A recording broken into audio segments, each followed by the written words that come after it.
In order to get the most out of your mobility training, I think it's really important to experiment and play around with where you feel the most tension, what stretches and movements feel the best. So cars, obviously, I love those. They're extremely important, very healthy. But even outside of that, for example, I was doing like a world's greatest stretch type thing here, and I found that as I got a stretch here and rotated a little bit, I get nice internal hip rotation, a great feeling stretch here in my left hip, and a nice stretch through the groin through my right hip.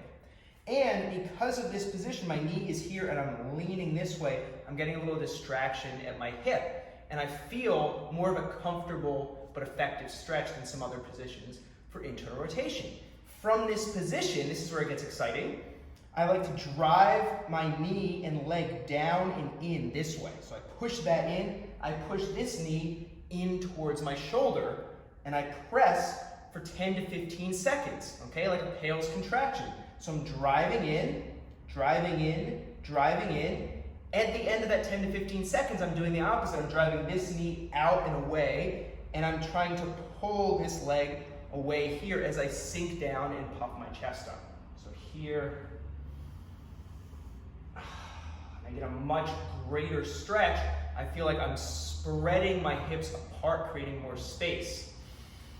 So just playing around, I kind of discovered this position that I've been really enjoying as a supplement to some of my other mobility work. And I'll show you from the other, maybe a slightly different angle on the other side, just to get a feel for it. So I came down here and I kind of rotated, internal rotation of the back hip. Okay, and I'm here and I'm driving in, driving the knees. This is going this way. Knee and leg are going down and into the floor, trying to dent the floor. Driving in, and then as I try to pull away, I can rotate a little bit towards my back leg if I want to get a little something different as I sink down and try and puff my chest up. So a lot of joints going on here, but for me, this has been really valuable. Really feel like it opens my hips up, and then usually I finish up with some hip cars. So, boom, just like this, help reinforce some of the work I'm doing. But the big idea here is that I want to encourage you to explore and experiment with your own mobility training, because that, I believe, is when you're going to see the best results and feel the best about your body. Try it out.